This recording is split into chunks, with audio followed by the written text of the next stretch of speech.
Alors, je m'appelle Franck, j'ai une formation en architecture, je suis donc architecte, mais je me suis consacré surtout à l'accompagnement de projets en éco-construction. J'en ai accompagné à peu près une cinquantaine. Et maintenant, j'ai le plaisir de vivre sur un lieu qui s'appelle Embrun d'Herbe, qui est une maison en bioclimatie et avec un jardin permacole. C'est magnifique, non?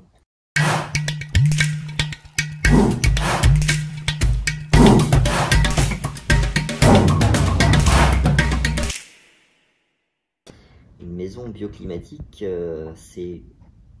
Je ne sais pas si je vais donner la bonne définition. En tous les cas, je peux donner ma définition. Pour moi, c'est une maison qui va s'adapter justement aux paramètres, aux différents paramètres du climat, du lieu où on construit cette maison. Et qui va s'adapter à la fois aux entrées de lumière, au vent dominant, justement au vent froid, au vent chaud, à l'hygrométrie de l'environnement, et tous ces paramètres-là, un petit peu comme toi, tu le fais dans tes designs en permaculture, quand tu as une vision très systémique d'un endroit.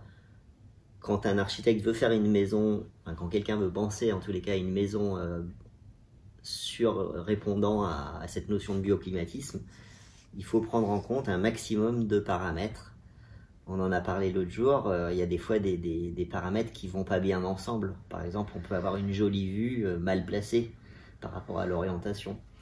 Ici, c'est un petit peu le cas, on a une jolie vue, mais elle est orientée ouest-sud-ouest. Et ouest-sud-ouest, si on ouvre, ça veut dire des surchauffes en été. Ceci dit, voilà, on fait la balance entre tous ces paramètres, sachant que on n'a pas voilà, on va d'abord choisir quel curseur je mets en avant. Est-ce que c'est la vue? Est-ce que c'est l'isolant? Est-ce que c'est un petit peu des deux? Et en fait, c'est là qu'on construit une maison pour quelqu'un, sur un endroit. Et donc, c'est ça qui est important, c'est de savoir quel est le paramètre. La plupart du temps, les gens viennent, quand ils veulent se faire une maison, souvent ils veulent se faire une maison sans terrain. Donc ça, c'est pas bon parce qu'en fait, ça sert à rien, il faudra tout recommencer parce qu'il faut premièrement observer le terrain. Et la deuxième chose, c'est on peut pas trouver le mouton à 5 pattes, quoi. Il faut choisir qu'est-ce qui est important pour moi. Est-ce que c'est un espace de vie? Est-ce que c'est le budget? Est-ce que c'est souvent le budget? Est-ce que je veux que ça soit rapide à construire? Est-ce que je veux que ça soit très lumineux? Est-ce que je veux que ça soit très isolé? Est-ce que je veux quelle place de vie, comment moi je vis? Est-ce que je veux avoir des espaces ouverts ou au contraire je veux avoir plusieurs petits espaces fermés, que chacune des fonctions soit très fermée? Tout ça, alors là on sort du bioclimatisme bien sûr, mais pour faire une maison, dans un projet de maison, il faut s'adapter à l'environnement. Donc ça veut dire bioclimatisme, mais aussi évidemment à la personne. Et c'est pas du bioclimatisme, mais c'est très important aussi, parce que c'est ce qui fait la différence entre une maison qui n'est pas faite pour toi, qui est reproduite en X exemplaires pour une maison de lotissement, et une maison que tu fais pour toi. Une maison bioclimatique, c'est aussi une façon de pas penser à l'ego de l'architecte. C'est une réponse à quelque chose. C'est pas une réponse à moi ce que j'ai envie uniquement. C'est une réponse à un environnement, à de la logique aussi. Il y a des choses qui fonctionnent et des choses qui fonctionnent pas. Et peut-être qu'il y a quelque chose qui fonctionne pas, mais que je vais vouloir mettre en avant. Peut-être que moi, je préfère avoir une super vue, mais un espace pas chauffé parce que je veux pas dépenser d'argent, mais que je vais préférer mettre 2 pulls. À l'inverse, voilà, on peut avoir, c'est vraiment quel paramètre je mets en avant. Dans la théorie, on va dire qu'une maison idéalement placée, idéalement ouverte, elle est plutôt au sud-est, au sud-sud-est, sachant qu'on a intérêt à faire entrer le soleil assez tôt le matin dans la journée pour avoir une... c'est pas français, c'est tôt le matin dans la journée, mais bon, tu m'as compris. Ça permet de faire rentrer les apports solaires dès le matin, plutôt que le soir, en fait, où après tu vas aller te coucher. Chez nous... Surtout que le soir, tu es en surchauffe, donc tu as juste envie de refroidir, quoi. Voilà. Même Voilà. En hiver. Voilà. Donc ici, on est un peu mitigé, on est un peu entre deux. Tu vois, on a notre chambre qui est à l'est. On a certaines ouvertures qui vont être au sud-sud-est. Et puis après, on a cette très grande ouverture qui va du sud jusqu'à l'ouest. Donc on a dans le salon, on peut avoir des... Le salon, c'est pas forcément l'espace le plus agréable pendant les moments les plus chauds de l'été. Ça tombe bien parce qu'on n'est jamais, on y est dehors quand il fait super chaud. Donc au final, ce qui est agréable ici, c'est que les chambres restent à peu près tranquilles au niveau élévation de température. Et finalement, la chambre qui est à l'est aussi. Et finalement, c'est ça qui est important, c'est de pouvoir dormir, se reposer dans une température moyenne. En tous les cas, un espace qui ne va pas être surchauffé, ça c'est important. C'est lié aussi au toit végétal, bien sûr, hein, qui empêche de la surchauffe. Cette même maison, si elle était couverte directement en ardoise, par exemple, ça serait certainement que ça serait problématique. Il faudrait vraiment faire une isolation très renforcée en toiture.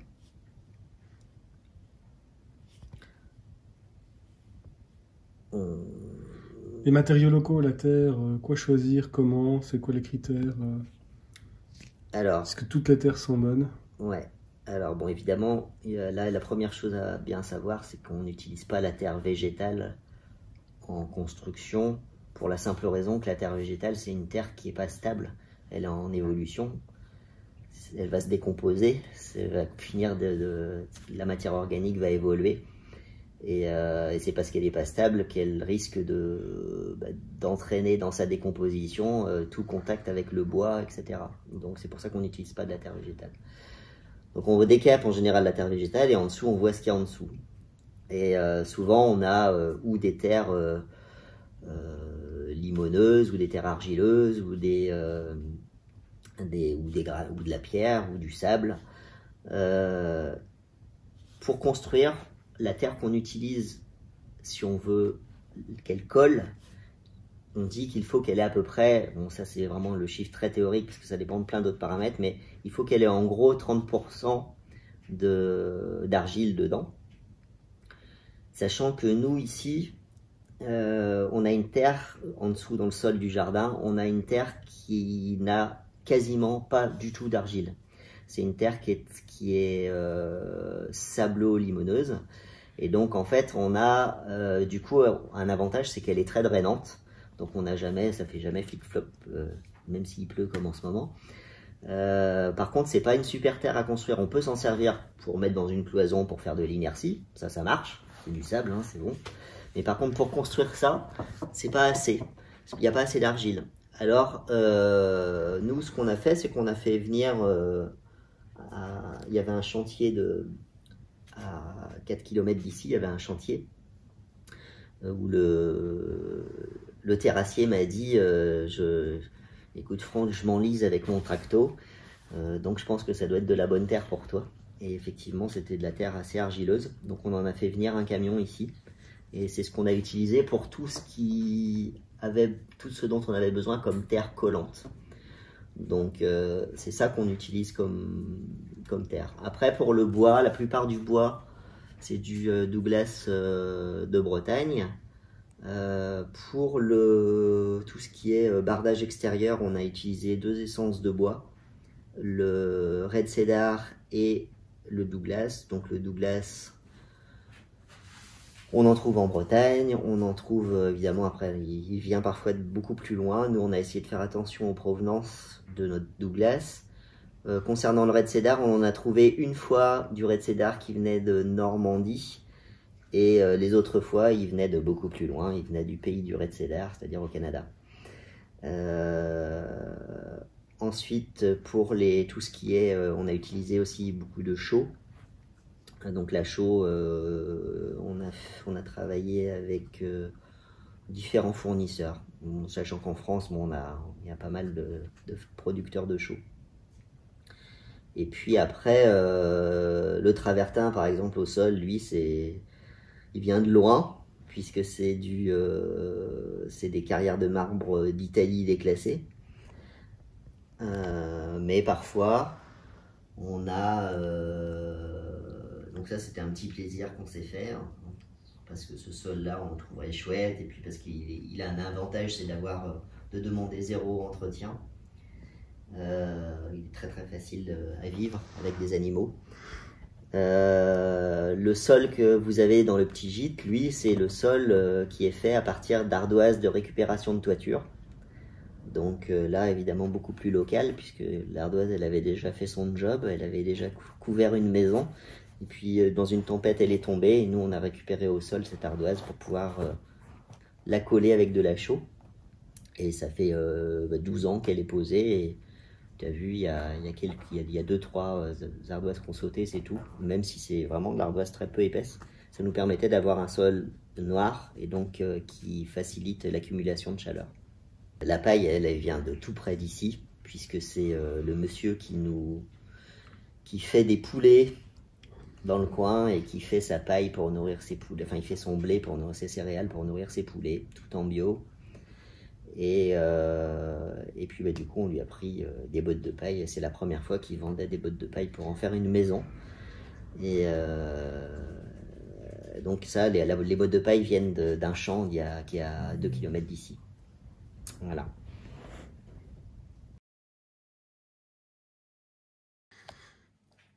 Voilà, alors, on reprend sur la salle de bain qui est en tête d'acte.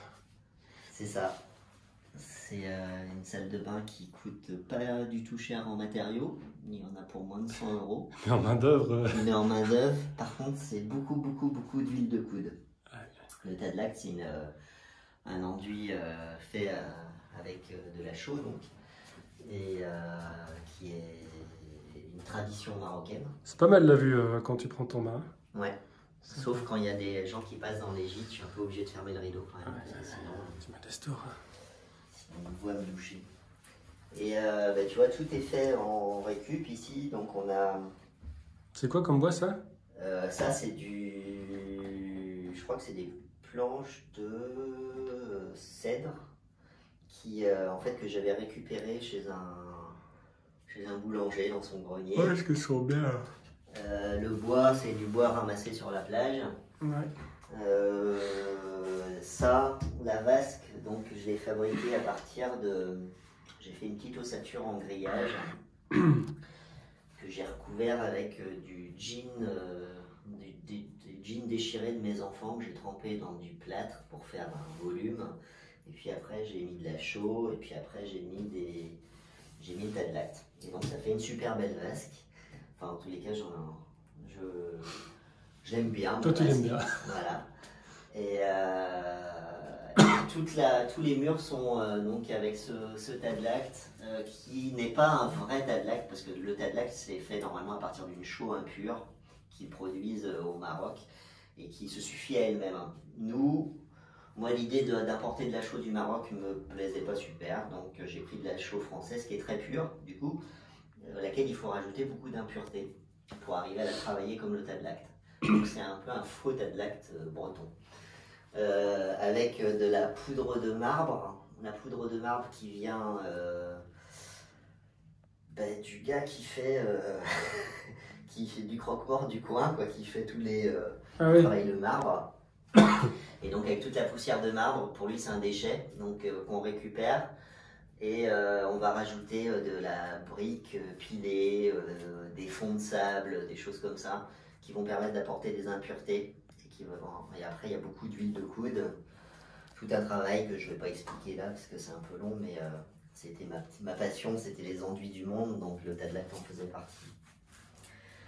Donc dans cette douche, dans cette baignoire qui a été faite, donc on a une maçonnerie avec tous les restes de chantier, les briques qui servent à la fondation, des pierres et Tadlac.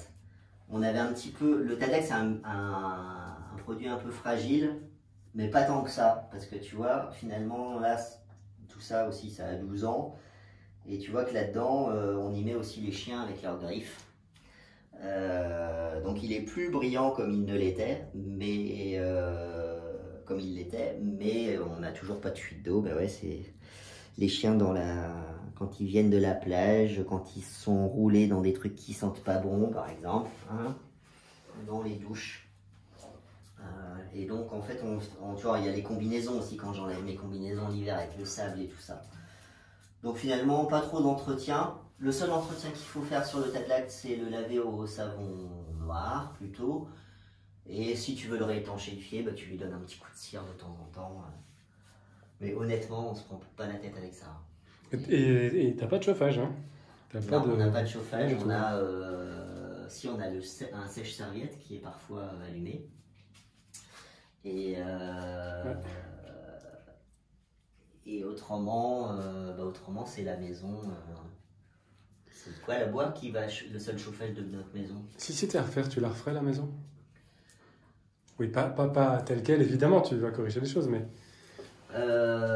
c'est plus un problème tu vois, quand tu me poses la question, pour moi, il y a deux parties de question. Il y a moi, à 50 ans, est-ce que j'ai envie, après avoir construit à peu près 50 maisons, de construire une autre maison pour moi?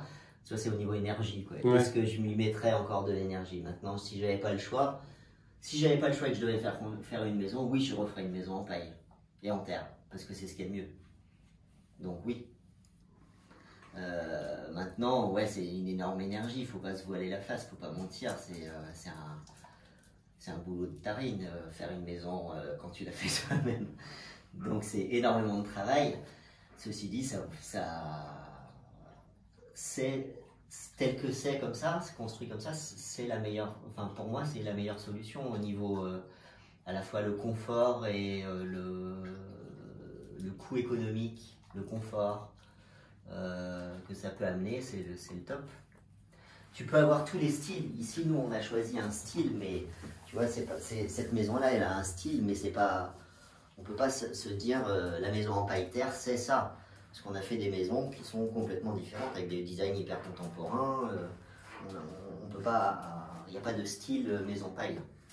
On peut faire une maison de hobbit comme on peut faire une maison hyper minimaliste, hyper épurée. Donc, ouais, je voulais ajouter un truc sur les. C'est bien de dire tout ce qui va, mais c'est bien aussi de dire ce qui n'a pas vraiment fonctionné comme on imaginait.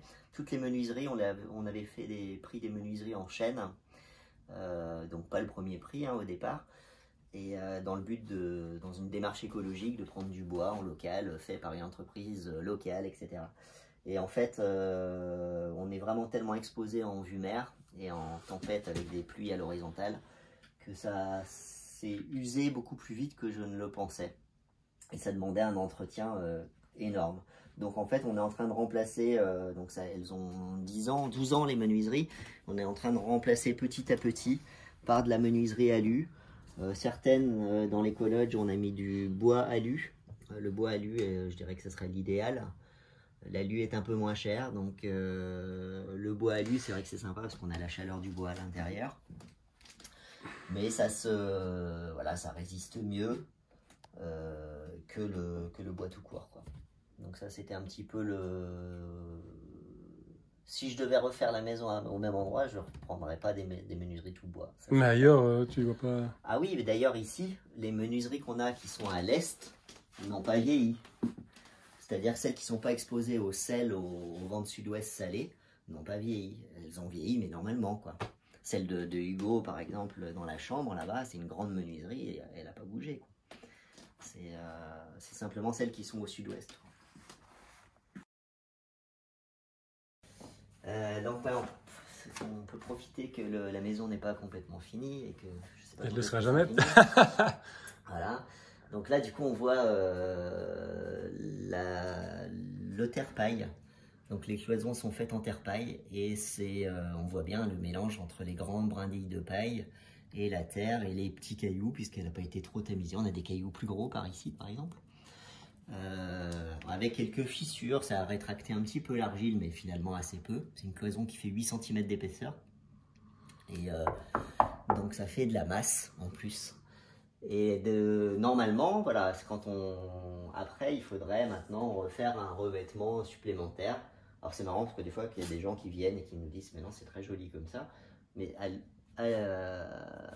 au début, l'idée, c'était de mettre une finition. Alors peut-être que, j'imagine, un jour, je le ferai. Voilà, là, on a le soleil, il est 15 h sud. Et alors, ce qui est intéressant, c'est qu'il pénètre assez bien dans la maison. Et que du coup, en été, même si Franck n'a pas mis une grosse casquette là au-dessus, en fait, il va quand même monter suffisamment haut pour éviter d'être complètement dans le salon et de surchauffer, surchauffer à crever. Casquette, pourquoi? Ah bah dis-moi. Parce que par exemple, il y a eu 120 km/h ce matin.